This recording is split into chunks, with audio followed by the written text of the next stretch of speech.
नमस्कार भाई, सभी दोस्तों का स्वागत है इस वीडियो में। और भाई दोस्तों, मैं आपको फिर से है जो स्टेलियन नवाबजादा है वो दिखा रहा हूँ। मैं रात को ये घोड़ा उतरा था और एम्बुलेंस में अभी आप ये घोड़ा देख रहे हो और राव साहब चितलवाना हमारे साथ है। खमागणी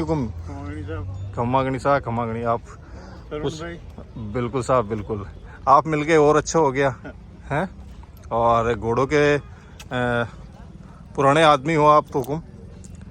तो आपको ये जो नवाबजादा घोड़ा आप देख रहे हो अभी हुकुम, ये कैसा लगा आपको? बहुत बढ़िया घोड़ा है साहब। अच्छा, ये पहले घोड़ियों पे ही होती थी इनकी हाँ, ओद के हिसाब से। ओद के हिसाब से तो ये ठीक है। फुलमाल ओद का घोड़ा है। फूलमाल का, हाँ, ठीक है साहब। ये फुलमाल पहले हमारे वहाँ बालनी मठ से है। ये मठ की मतलब प्रसिद्ध घोड़ियाँ, पहले जो फुलमाल घोड़ियाँ होती थी वो वहाँ की होती थी। मठ की घोड़िया ना, हाँ। ठीक है हुकुम। ये मतलब आजकल क्या है, घोड़ों का लाइन बनाने के लिए घोड़ों का जो करते हैं, तो आजकल तो हुकुम ये ओद को तो कोई बोलता ही नहीं है। वो बोलता नहीं है। तो वही है ना, अपन पहले भी जाते थे कोई शादी ब्याह करने के लिए, तो पहले वो घर गोत्र देखते थे, गोत्र वो देखते थे कि इसकी क्या क्या ओद है क्या नहीं है। सही है, आजकल तो पैसा देखते हैं लोग बिल्कुल है। कि ये पैसे वाला है, इससे शादी कर लो। उसका कोई नहीं पूछता है। 4 दिनों के बाद में वो वापस टूट जाता है रिश्ता, तलाक हो जाता है। हाँ, तलाक हो जाता है। हाँ हाँ हुकुम। ऐसे कैसे ये वो घोड़ा घोड़िया के पीछे ही बचते थे। बिल्कुल है। आज पहले सबेलियाँ, वांगली, ताजना ये हुकुम। घोड़ियाँ थी। अच्छा। फुलमाल, इन्हीं की ओर चलती थी है ना, जो हाँ, इनकी ओर पुरानी जो घोड़ी आप नाम ले रहे हो। तो अभी तो कोई पूछता भी नहीं है, उनको कोई नाम नहीं लेता। अब तो जो व्यापारी आते हैं या कोई घोड़ा वाले आते हैं, कहते हैं कि तुम्हारी ये जात बाहर निकाल दो, ये घोड़ा मेरे को दे दो। अच्छा, बिल्कुल बिल्कुल बिल्कुल हुकुम, सही बात। तो हुकुम में जैसे ब्रीडिंग में घोड़ी का यूज, जो आप घोड़ी को कितना परसेंट, 99% घोड़ी का होता है, 1% घोड़ा का होता है। मतलब 99% घोड़ी का ही होता है। हाँ, जो घोड़ी आपके अच्छी है तो आप घोड़ा कैसे देखो तो वहाँ पे जाएगा वो। हुकुम। कोई ऐसा घोड़ा है जो उसके खुद के पिलाता है। मतलब 1% है जो घोड़े का रहता है, बाकी 99% है जो 90% घोड़ी का रहता है। ओद वाली जो घोड़ी होती है तो वो आगे भी बढ़ के जो होती है तो वो बच्चे अच्छे देती है, ब्रीडिंग में अच्छी साबित होती है। हाँ, मतलब साबित होगी। अच्छा अच्छा अच्छा। सबेली, वांगली, ताजना, फूलमाल, ये सब मटकी ओद है हुकुम। हाँ, नहीं, ये पहले हुकुम ठिकाना है कि घोड़ियाँ जो थी तो अपने अपने, जैसे हमारे चितलवाना ठिकाना की घोड़ी थी सबेलिया। बाका सर ये बलवंत सिंह जी के इनके पास में घोड़ियाँ थी, ताजना, हुकुम। वांगली, तो वो घोड़ियाँ वहाँ ठिकाना की थी। वो उसके नाम के पीछे मालूम पड़ जाता है कि ये ताजन, तो कि ये तो वहाँ से आई होगी। हुकुम। ये फूलमाला एक ये जो है जो वहाँ की है, बालनी मठ की। अच्छा अच्छा अच्छा। अच्छा हुकुम, आपके हिसाब से कौन सी ओद की घोड़ियाँ अच्छी हुई है, या सभी ये जो ओद आप बता? ओद वाली घोड़ियाँ हैं। हाँ हाँ सर। तो ये ओद वाले लड़ाई में सब में ये पीछे हटने वाली घोड़ियाँ नहीं थी। अच्छा। में लेके जाते थे हुकुम। तो ये मतलब वार वगैरह करते तो पीछे नहीं भागती थी। अच्छा अच्छा।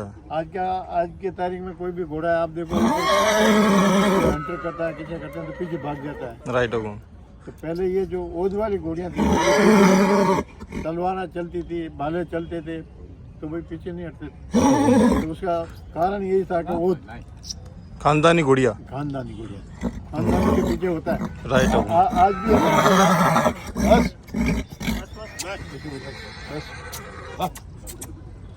आज भी कोई भी शादी ठिकाना जहाँ भी जाते हैं तो कहते हैं कि भाई ये ठिकाना अच्छा है, जात खानदानी ठिकाना है। ठिकाना है, तो इससे सगाई जो होता है बिल्कुल वो लंबा चलता है। जैसे जैसे ये घोड़ा की भी खानदानी है तो माँ के पीछे खानदानी है। पर आज का हमें नया युग है वो। आजकल तो हुकुम कोई 50 लाइनें चल रही है और हर गांव में लाइनें निकल रही है। वो तो मतलब क्या है, जैसे जैसे आप जैसे जाते हैं तो आप जो लाइन चलाते हो उसके पीछे नहीं नहीं हुकुम, हम नहीं चलाते घोड़े वाले ही है। आप नाम हम तो बस बताते हैं। चलता रहता है, किसने दिया, शर्मन जी ने ये नाम दे दिया तो उसके पीछे चलता है। बिल्कुल बिल्कुल बिल्कुल। तो ये आपने हुकुम बताइए पुरानी ओद की ये जो घोड़ियाँ थी हाँ। और खानदानी घोड़ियाँ थी ये, और इन्हीं के पीछे जो घोड़ों का नाम चलता है आज। हाँ, पहले पंजाब में जहाँ जाते थे ये हुकुम। पंजाबी जितने भी यहाँ आते थे लेते थे घोड़ियाँ हमारे पास, वो पहले जात पूछ के ले जाते थे। अच्छा, पहले के टाइम में। पहले के टाइम में। अच्छा हुकुम, आजकल तो मतलब कौन से घोड़े का है, हाँ बस कौन से घोड़े का है बस वो क्या- कितनी हाइट का है, वही पूछते हैं आजकल तो सीधा ही। हाइट पहले थी नहीं वो। हाँ, घोड़े के हिसाब से हुकुम गर्दन लंबी होनी चाहिए हुकुम। हुकुम, ये पीठ है तो ये छोटी होनी चाहिए हुकुम। ये लंबी है। आजकल कहते हैं कि सब इसके लेंथ बहुत लंबी है। लेंथ वाली घोड़ियाँ होती नहीं थी पहले तो नहीं थी वो। अच्छा। पहले तो ये कारण ये था कि लड़ाई में जब जाते थे तो ज्यादा जो लेंथ होती तो दूसरा आदमी कूद के पीछे बैठ सकता था, नहीं तो बैठने की जगह ही नहीं होती थी। हुकुम, इस कारण से लेंथ वाले घोड़े नहीं। घोड़ी की जो गर्दन होती है वो लंबी होनी चाहिए, तो कोई भी पहले वार करता था हुकुम। तो उस गर्दन के हिसाब से रुक जाता था। अब आजकल तो लड़ाई हो तो कट जाए गर्दन। गर्दन तो क्या उसकी खुद की कट जाए, वो हाइट हाँ, लेते हैं तो उसी की तो कह रहा हूँ हुकुम, जो बैठ के लड़ाई करने जाएगा तो खुद की गर्दन कट जाएगी आज पहले तो। ये मतलब आदमी घोड़े पे बैठे घोड़ा ही दिखता था, आदमी नहीं दिखता था।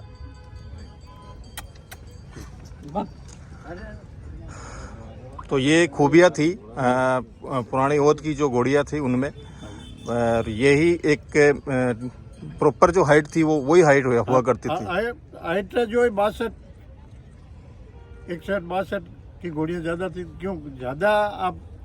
अब मैं नहीं कह सकता हूँ कि अब क्या पैटर्न चल रहा है। अभी तो बना कह सकते हैं कि क्या पैटर्न चल रहा है। पुराने पैटर्न पर ही है, हमारे तो इनको अनुसरण करते हैं हम। सही है, सही है। हम तो ये चाहते हैं कि जो पहले जो घोड़ियाँ जो होती थी तो जैसे लंबी राइडिंग में जाना पड़ता था तो लंबा जो भी आदमी होगा चाहे घोड़ी हो कोई भी हो थकान ज्यादा करेगा।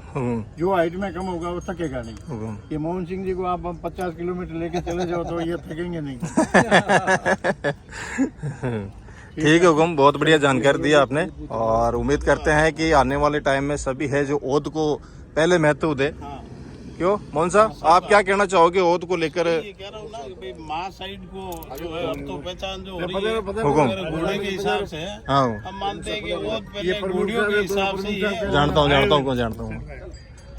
हाँ साहब। फूलमाल जो ब्रीड है, इसी ब्रीड में मेरे पास भी एक लक्ष्मी नाम की घोड़ी है, अभी भी है, जिसने ऑल इंडिया के पूरे शो जीते। अच्छा हुकुम। और बहुत ही सुंदरता के हिसाब से, और हाइट के अंदर वो कोई ज्यादा नहीं थी, 62 ही घोड़ी थी, लेकिन बहुत सुंदर घोड़ी मेरे पास है अभी। अच्छा हुकुम। तो ये मोहन सिंह जी थे जिन्होंने भी ओद को लेकर है जो बढ़िया बात बताई है। हुकुम जो गंगरार से आए हैं हमारे पास, और हुकुम आप क्या कहना चाहोगे जो पुरानी ओद की जो घोड़ियाँ थी और आज के घोड़ों, आज जो लाइनें चलती है, क्या ओद सही थी या लाइनें अभी की सही है?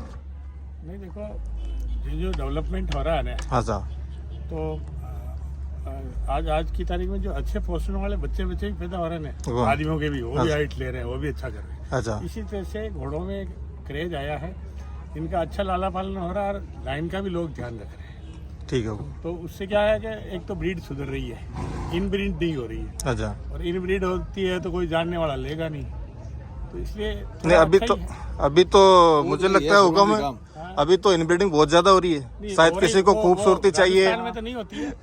ओद है जो सरवण जी, पर्टिकुलर ओद के ऊपर ही जो बड़ा घोड़ा बनेगा, राइट है, वो ओद के ऊपर ही बनेगा। मतलब माँ अच्छी होनी चाहिए। दूर की ब्रीड होगी, जितना दूर की ब्रीड होगी, जैसे राव साहब ने फरमाया ना, बिल्कुल बिल्कुल, कि भाई जो ओद थी, छबीली है, फूल माल, इन सबका अलग अलग काम था। युद्ध के लिए छबीलियाँ जाती थी, यूटी में फूल माल थी।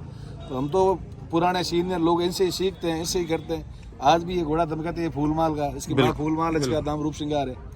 तो ओद वाले घोड़े हैं जो आगे प्रोड्यूस बढ़िया करता है, लेकिन आज का लोग चला रहे हैं भाई जो 100 चैंपियन बन रहा है उसके बच्चे अच्छे नहीं आ रहे। कारण क्या है? उसका ओद का कुछ नहीं है। लेनों से चल रहे हैं तो लेनों से उल्टी लेन खराब हुई है, लेन सुधरी नहीं है। लाइन आई कहाँ से?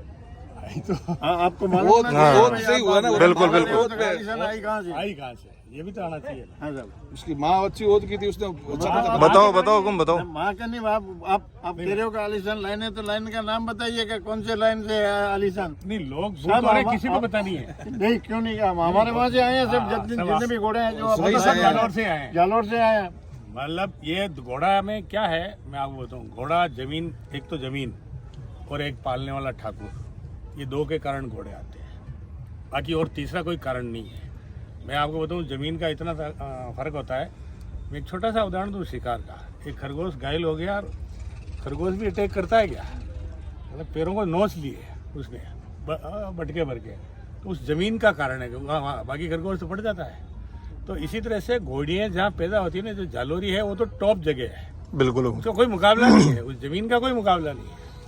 वहाँ की तो मिट्टी खाकर भी घोड़े बन जाते हैं। हाँ, वो पानी का ही फर्क है। ऐसा क्यों हमारे जालोर जिले की घोड़ियाँ क्यों प्रसिद्ध है, उसका कारण बस आप जो फरमा रहे हैं प्रमुख साहब, जमीन की वजह से है। बिल्कुल क्योंकि वहाँ अगर जमीन नहीं होती तो ये लोग तो वहीं ब्रीडिंग तो करवाते हैं, पंजाब में ले जाते हैं, वहाँ ले जाते हैं, सब्जी का ले जाते हैं।